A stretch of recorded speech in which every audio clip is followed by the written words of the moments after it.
You are listening to The Investor Way with Sam Ball and Jonathan McEwen. If you enjoy the show, please subscribe and follow us on Twitter at TIW Tweets.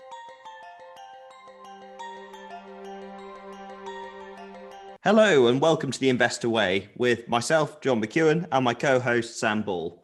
This week on The Investor Way, we have Purple Bricks, PZ Cussons, Persimmon, Morrisons, Ocado, and our US company for the week is Coinbase. Sam, what shall we kick off with? Should we start with Purple Bricks? Yeah. So Purple Bricks, for anybody who doesn't know, is the AIM-listed online estate agent. And they had their full year results out this week, with some of the highlights being a 13% increase in revenue from 80.5 million to 90.9 million.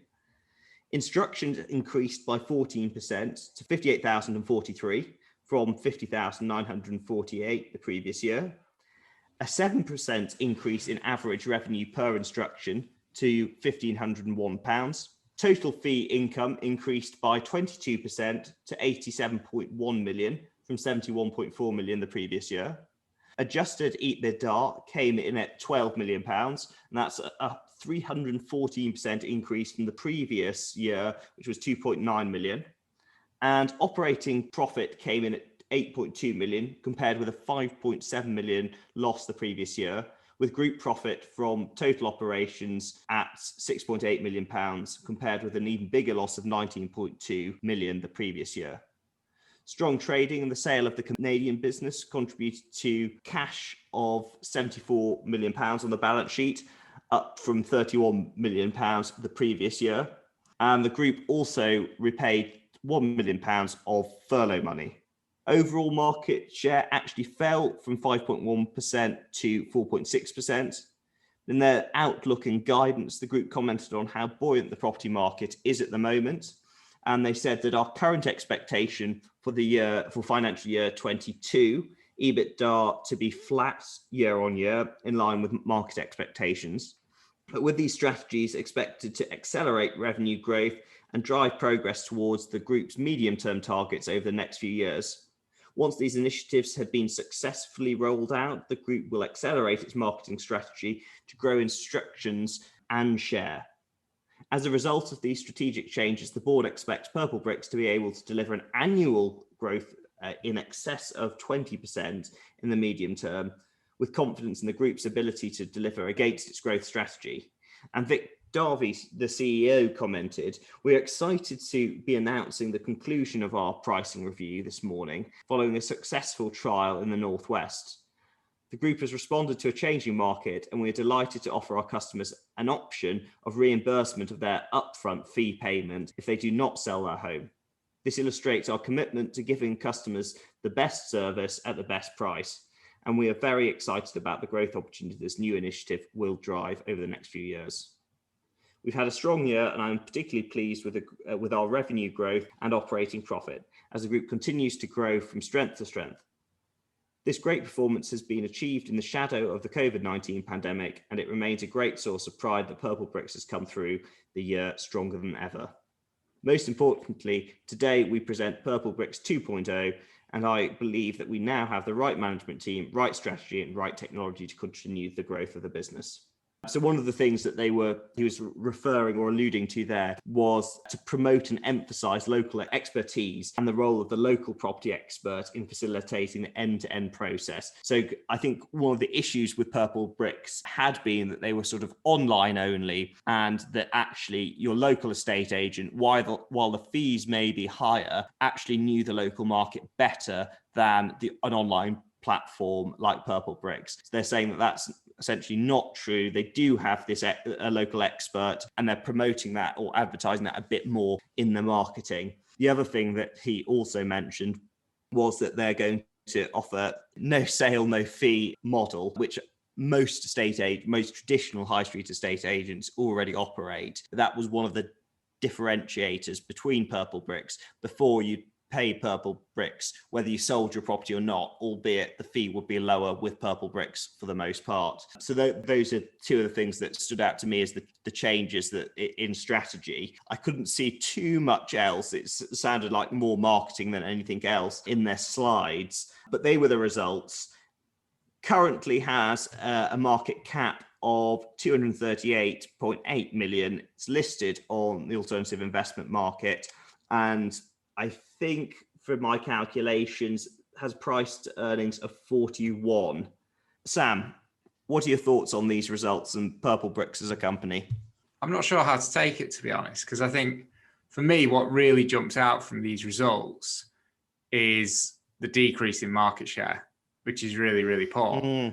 But then if they are, but it does seem like there are genuine strategic changes. So I guess for me, it's maybe a case, because we've talked about it before and said it's actually quite a disappointing company to follow, given like what they're actually trying to do is quite exciting. And it just doesn't seem to be clicking for them. So I guess maybe it's one where like, if in 6 months or a year, there's a clear, they have actually delivered on the growth they've promised and the strategy is actually kicking in and it does seem to be working, I'd rather have it at a higher valuation in a year or two than buy it now, hoping that the turnaround happens. Because there's nothing to suggest it at the minute. It is just words. Yeah, no, I would tend to agree with you on that. I don't know how groundbreaking the strategy is going to be, but I suppose it's a big gamble because you would have thought that they could potentially lose a significant amount of revenue if it is sort of a no sale, no fee. But then I guess they're betting that that's going to bring in a lot more customers, because I guess that's, one of the issues that you would have if you were considering Purple Bricks is that you'd be paying regardless. They do need to do something because that decrease in market share is concerning, I'd say. Yeah, well, for a company like this, which you'd expect to be aggressively growing market share. But yeah, no, it's a company where I like the idea, but it just doesn't seem to have carried it off. And it had huge growth when it first listed back in 2015, but it hasn't. It's down 20% from when it listed, and it was at an all-time high back in 2017. And I think that was about £5 a share. And it's been as low as sort of down in the sort of 30, well, just over 30p in the height of the pandemic last year. It has recovered a bit since, but it's under £1 a share still. They'd probably need a couple of years of like decent results for me before I really considered it. But I'd much rather buy it at a higher price because the company's delivering on the growth. Yeah, no, absolutely. But it's an interesting one to watch, and I think it was actually one of Neil Woodford's in the last fund, in his own fund that he had. But yeah, I don't know. Maybe that doesn't bode well. No. Anyway, next we've got PZ Cussons. Sam, do you want to talk to us about the trading statement from PZ Cussons? Yes. So PZ Cussons have come out with a trading statement. For anyone who doesn't know, PZ Cussons, it's kind of like a mini Unilever. They've got a few different brands that you'd probably recognise. I'll just get them up, actually. So they've got Carex, Imperial Leather, Morning Fresh, Original Source. They're probably the big ones that jump out for me, but they've got a few decent brands. So yeah, they've come out with a trading statement and they've announced Q3 revenue growth of 4.7%, up £145.3 million. In all regions, they grew revenue and profit versus the prior year. Carex in the UK and Morning Fresh in Australia and Nigeria performed strongly, with both brands continuing to meet the evolving hygiene needs of customers.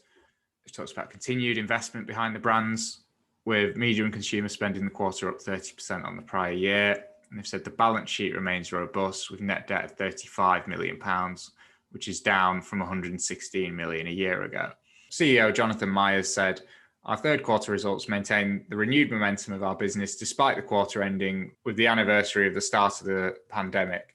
The encouraging growth was broad-based, all regions delivering top and bottom line growth, enabling the group to deliver operating margins ahead of Q3 last year, while continuing to increase investment behind the must-win brands and new strategic capabilities. In the final quarter of the current year, some of the brands have come up against strong levels of demand in the base period, presumably because they're up against panic buying from the prior year." He said, "We intend to continue increasing investment behind building our brands and capabilities to maintain the momentum as we move to more normal comparatives." My view is that this trading statement slightly misleading because I know they're beating their chest about revenue growth of 4.7%, but that's in constant currencies. And if you actually look at it in reported currencies, so when you take the actual exchange rate movements into account, because Africa was down 7%, they've actually only had revenue growth of 0.1%. So it's basically flat. Yeah, and I suppose with a company like this, what you consider good would probably be mid to upper single digits. Yeah, I'd possibly want a little bit more for a company of PZ Cussons size as well, and also their price, because they're trading at a P of 23. I've not looked at Unilever for a while, but maybe it's like about 20 now. I know it's gone up a bit, but I think Unilever's at a lower PE ratio, and that's for higher quality brands. Yeah, I think Unilever, it's very similarly valued, but yeah, you've got a stronger brand portfolio than PZ, whereas you'd expect PZ and Cussons to be a little bit cheaper on the basis that the brands, and it's not as global as Unilever. Or if it was growing higher, growing more. Yeah, no, that's right. And you don't seem to have seen such a boost in, if you compared it with Reckitt either, which already had Dettol in the portfolio. But yeah, so I maybe a little bit underwhelmed, although it has seen its share price grow quite a lot in the last year or so, probably last 18 months. If you bought a year ago, you're up 45%.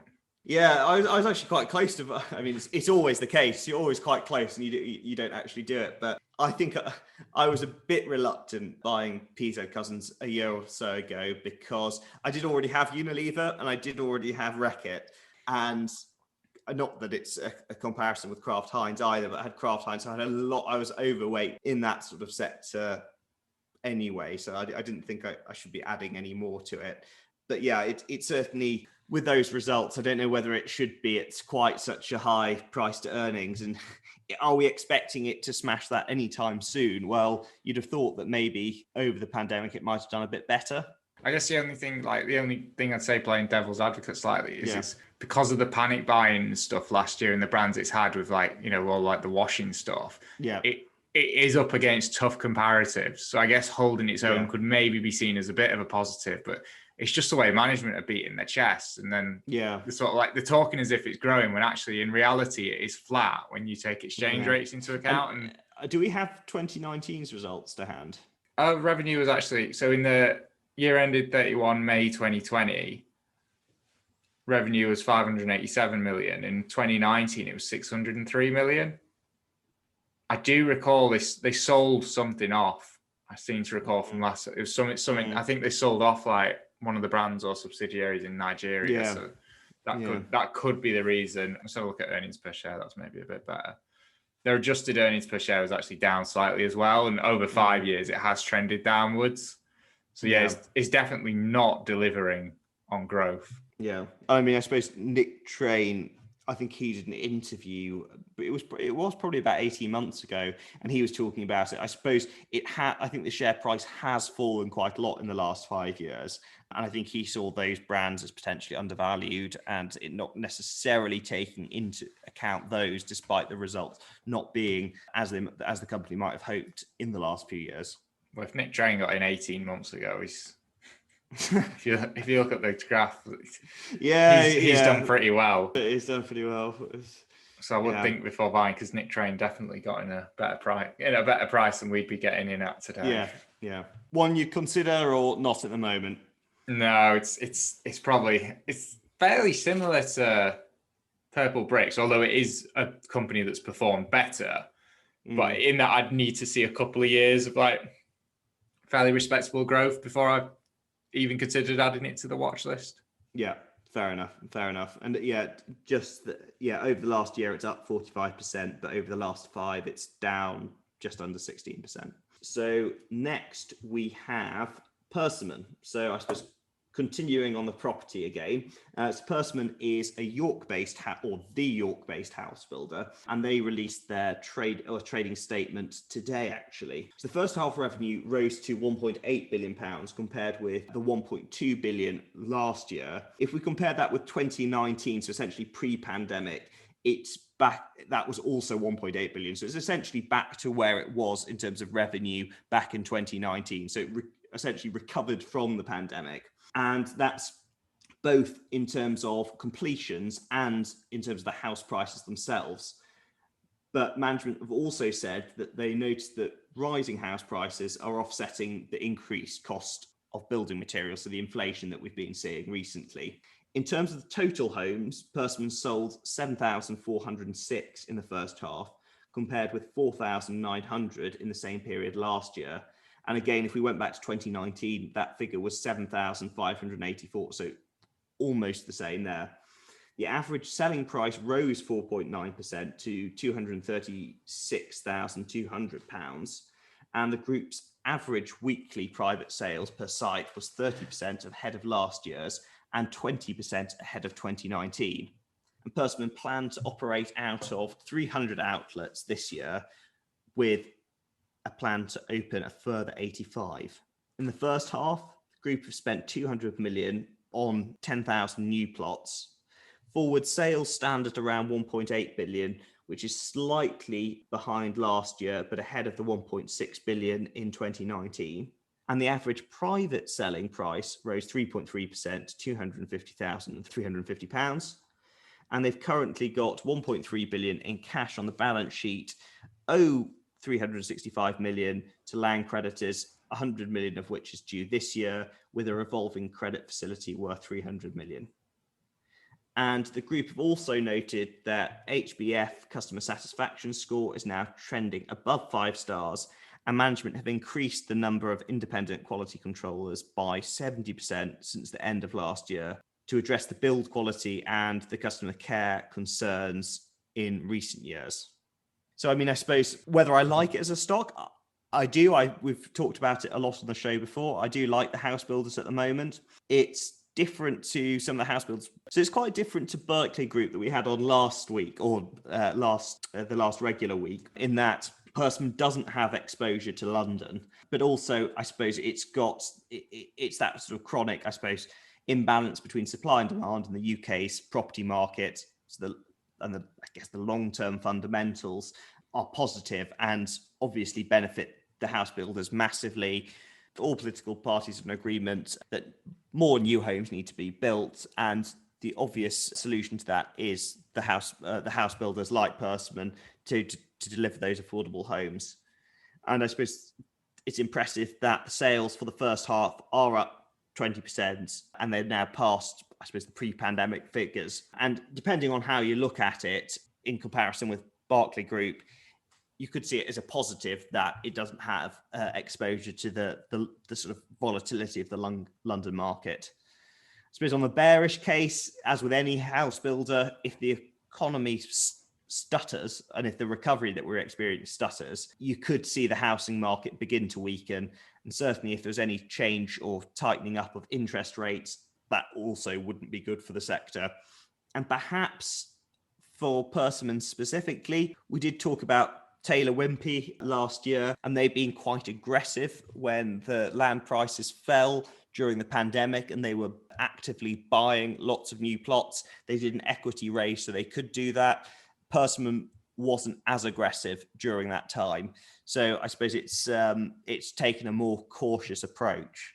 In terms of its market cap, it's around £10 billion. It's got a price to earnings of 12.2, and it's got a forward dividend of 7.8%, so pretty chunky. Sam, what are your thoughts on Persimmon? I think it's a good set of results. I think it's a very reasonable valuation. I know it is a cyclical, so we do have the same caveat every time. But I don't know. I do think, regardless of what happens in the economy in the short term, the long-term trend is we don't build enough houses. So that's quite good for them. And that prospective dividend yield is very attractive, I think. It rewards you for taking that risk. I think it does, yeah. And it's not, I don't think it's outrageously expensive. And I think given the long-term tailwinds that house builders generally have going for them, I do like it. Yeah.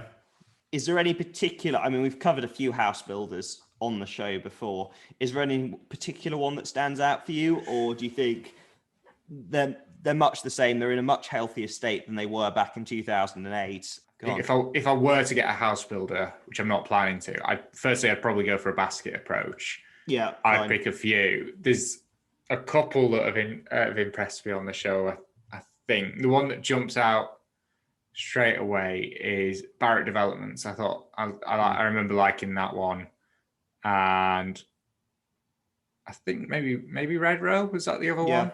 That was one of them. Yeah, I wasn't as impressed with Taylor Wimpey. I didn't like the equity raise. Yeah, but in hindsight, it might not look like such a terrible thing. But I think possibly Red Row and Barratt Developments are probably the ones I'd probably get those two and just treat them as a little basket if I was to do it. But they're all pretty similar, to be honest. Yeah. No, fair enough. It's not a house builder for you at the moment, but you wouldn't be averse to Persimmon if you were looking for one. No, I wouldn't. No, and as well, like the ones I've talked about, we've not looked at them on the show for a few months, so I've got in my head value. Like part of the reasons I might have liked those is the valuations at the time, and I don't know how they compare to Persimmon now. If I took another look, I might favour Persimmon. They're probably quite similar. I don't think there's a huge amount in it, to be quite honest, between them. Yeah. Or between the ones excluding London. Shall we move on to Morrisons? Yes, so Morrisons again. I think that's the second regular week in a row, but they've got more news. So if you didn't listen to the last time we talked about it, they had a takeover offer, which they had rejected. News has now come out. So they've received a cash takeover offer of 254p a share, which is quite a bit higher than the previous offer they received. And that's a 42% premium to where the share price was on the 18th of June. It values the company at £6.3 billion, and the takeover is being led by US private equity firm Fortress, with funding backed by the Canada Pension Plan and Koch Real Estate Investments. Morrisons directors intend to unanimously recommend the offer, but the deal is still subject to shareholder approval. If successful, the deal should complete in the final 3 months of 2021. Fortress highlighted it had no plans to sell any Morrisons stores and will support Morrisons and its employees in executing management's existing strategy. A separate firm, Apollo Global Management, has said they're in the early stages of considering an offer of their own for Morrisons, but no official offer has been made yet. And we talked about last time, the name escapes me, but the firm that had made the original offer that had been rejected, they had until I think it was maybe 17 July to come back with an intention to make another offer. Now that there's another offer on the table, they no longer have that obligation. They may come back anyway. So yes, it looks like everyone wants some Morrisons. So if you had Morrisons a couple of months ago, you're obviously very pleased. What are your thoughts on it, John? Yeah, I mean, I think I was looking at it earlier, and I think even if I'd been a longer term shareholder of Morrisons, I think I probably would be inclined to accept or vote in favour of this takeover at that price. And I mean, it's not like if you had been a long term, it might be that you've been a long suffering Morrisons shareholder, because in the last 5 to 10 years, with all of this, supermarket price wars, competition from Aldi and Lidl, it hasn't been performing that well. I suppose when we've seen it change is really in the last year, with the benefit to the supermarket, certainly in terms of increasing revenue from COVID. And I suppose Morrisons has had tie-ups with Amazon, and it's one of those supermarkets that wasn't previously involved in the online side of groceries as much as, for example, the bigger competitors like Tesco's. But no, I think to me it seems like a fair offer, and probably one that if I were a shareholder, I'd be inclined to take. Would you sell your shares now, or would you hold on to them? Well, I suppose ultimately it would depend on what does come out. But if this is the offer on the table, I think it's a fair one, and probably one that I'd accept rather than necessarily holding on or rejecting it on the basis there might be a bigger offer in the pipeline.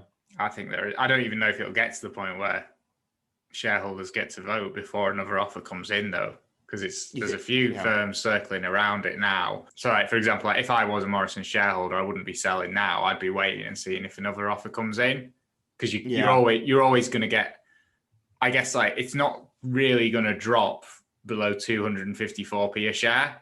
That's basically a floor on it now because that is the offer on the table. So they're either going to get a better offer or they're going to accept 254p a share.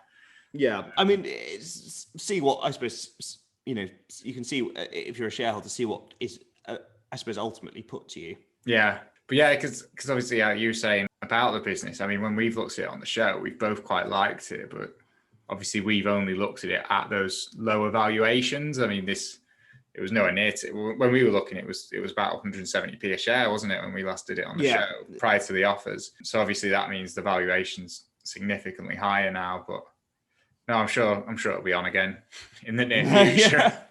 Well, it probably won't be publicly listed anymore, so... No, but I guess when we get I think there's another bid coming in. So I think we'll get to talk about it at least one more time. Okay, fine. And I suppose in the last year, we've seen, I suppose, Asda ultimately, going into private equity, and then the last of the big four, also going into private equity. Yeah. So it'll only be Sainsbury's and Tesco's that you'll be able to buy soon.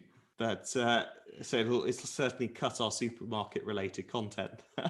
It has, depending on whether or not you enjoy that. It's a shame as well, because I do like Morrisons. I don't think it's quite as good as Tesco, but Tesco's more expensive, which we've talked about whenever we've covered them. Although I guess now, with it 254p a share, it probably is about as expensive as Tesco. Yeah. Whereas Sainsbury's, which is going to be left, I mean, whenever we've looked at that, I've not thought it's looked like that great a business. Well, there is talk in the news, speculation that Sainsbury's might go as well. I think whoever ends up with Morrisons will probably have the better deal there, to be honest. Well, I guess it depends at what price you buy Sainsbury's. But it does, yeah. And I guess if Morrisons now, if someone wants to come in at a higher price now, they're going to have to pay up for it. Yeah, that's it. It's starting to look quite expensive actually for the buyer, but it looks like it'll be a good deal for shareholders. Yeah, absolutely. We obviously the podcast wasn't going, but I mean, I remember it was back in 2017 when Kraft Heinz came in for Unilever. I don't know whether it was a 10 or a 15% premium, but it wasn't anything like this. And it didn't even come to being put to shareholders. It was just rejected. Whereas this is a serious, a proper, and I think probably a fair offer for the business as is. Well, even the original offer we talked about last time, we both felt like that. It was still undervaluing the business just because it had been higher within the last couple of years. And as a shareholder, that's not really the level at which you'd want to sell out, I don't think. But it looks a lot fairer now. Yeah, absolutely. So I suppose that's one we'll just have to watch. Yeah. Moving on to, maybe a more exciting business, depending on your perspective. Ocado, so that's the online grocery retail platform. That's, I don't know, an accurate description of it. They had their half-year results out this week, and revenue was up 21.4% in the first half to 1.3 billion, with growth in all of their divisions. EBITDA, excluding the Andover fire, was up more than threefold to £61 billion. In the retail division, the 50% joint venture or 50-50 joint venture with M&S saw revenues rise 19.8% to £1.2 billion, with retail orders up nearly 20% to 356,000. Average basket size rose by a less impressive £1, but still £138 is the average basket size, so fairly decent. Active customers has risen to 777,000 from 640,000 at the end of the last financial year. And despite the increased cost and distribution, cash profits of £104 million were more than double compared with the same period last year. There's an increase in capacity at the Erith Customer Fulfillment Centre, and the new mini Customer Fulfillment Centre in Bristol raised revenues by 13.1% to £357.3 million. That was in the UK Solutions and Logistics division. That includes a 30.7% rise in fee revenue to £73.2 million and a 9.3% improvement to cost recharges. Cash profits were also helped by the higher fee collections and rose 27% to £30.1 million. 2 new customer fulfillment centres are due to open in the second half, which is estimated to increase capacity by 145,000 orders a week. In the international solutions part of the business, they recorded revenue of 26.6 million compared with 1.6 million from the previous year. And the increase is largely due to the contribution from the first 2 customer fulfillment centres for Kroger going live in the US. Fees invoiced fell almost 32% to £50.2 million. The increased investment offset the higher revenue, so cash losses widened from £39.7 million to £56.6 million. And there was free cash flow of £137.7 million in the half. Net cash was at £188.5 million at the end of May 2021, compared with £196.2 million last year. In terms of the valuation, price to sales, the 10-year average since they went public has been 2.5, and the current price to sales is 5. Sam, we've talked about Ocado lots on the show before. We're a bit clearer about what it is and what it does now. What do you think of these results and where it stands going forward?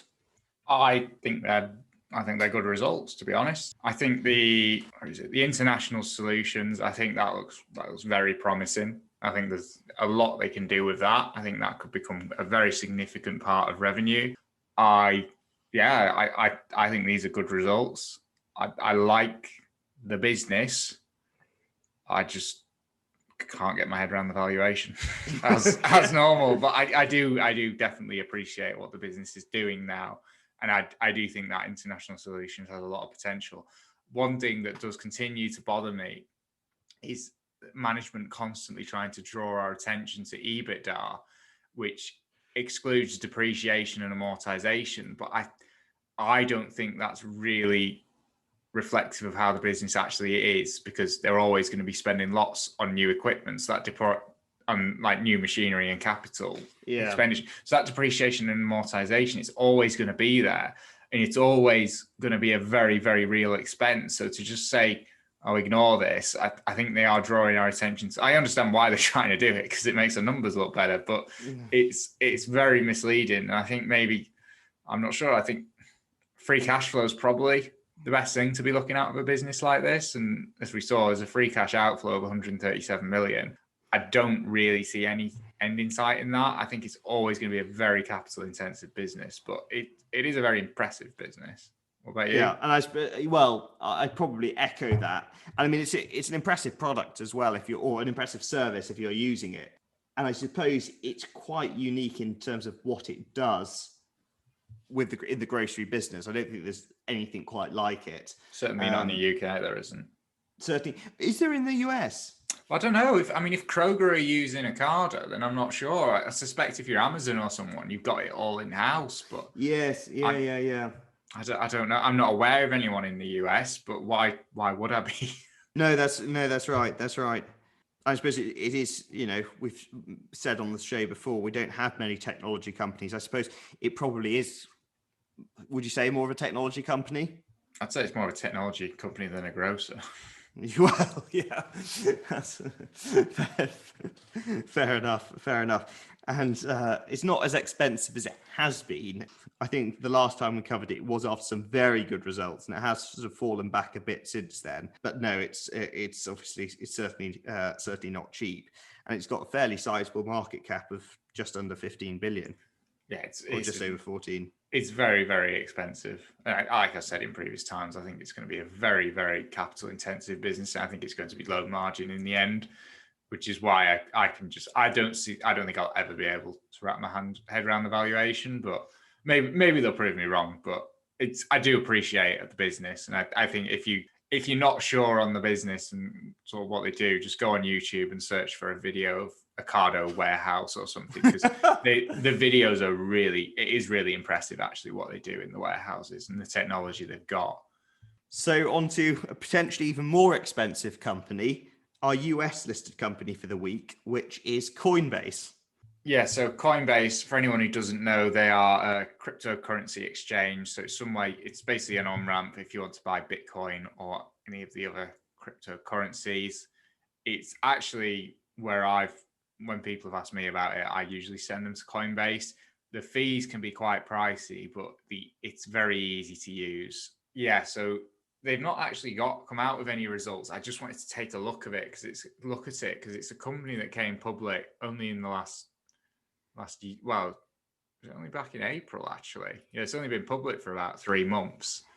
So, yeah, so they went public at a valuation of $342 a share, and they're currently trading at $243 a share.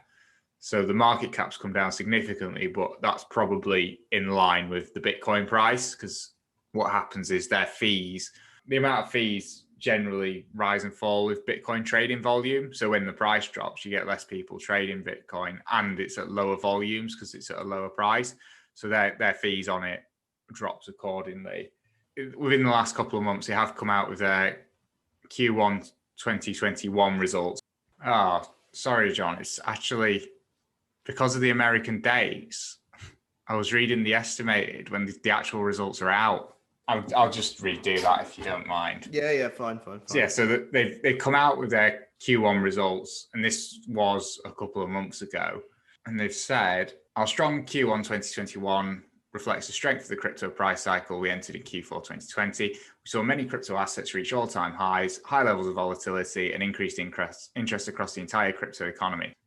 Crypto market capitalization reached nearly 2 trillion at the end of Q1 compared to 782 billion at the end of Q4 2020. At the end of Q1, the price of Bitcoin had nearly doubled to approximately $59,000 compared to the end of 2020, and the price of Ethereum more than doubled to approximately $1,900.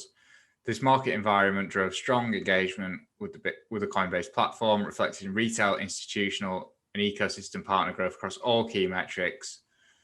So we now have over 56 million verified users, including more than 8,000 institutions and over 134,000 ecosystem partners on our platform. Retail MTUs, which is basically the users that actually do something on the platform, grew to 6.1 million in Q1 2021, more than double compared to the Q4 2020. We added support for 7 new assets to trade and 13 new assets to custody, and that's where they'll look after the assets for you, basically. Yeah, in the key metrics, they've got verified users of 56 million, and that compares to 34 million a year before. Monthly transacting users, which is the users that actually do something, of 6.1 million, and that compares to 1.3 million a year before. Trading volume of 335 billion, and that compares to 30 billion a year before. Assets on platform of 223 billion, and that compares to 17 billion a year before. Net revenue of 1.6 billion, and that compares to 179 million a year before. Total revenue of 1.8 billion, and that compares to 190 million a year before. Net income of 771 million, and that compares to 32 million a year before, and that gives them a net profit margin of 48%.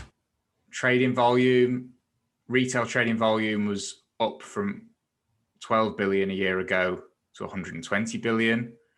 Institutional trading volume was up from 18 billion a year ago to 215 billion. Bitcoin made up 39% of the trading volume, Ethereum another 21%, and other assets were another 40%.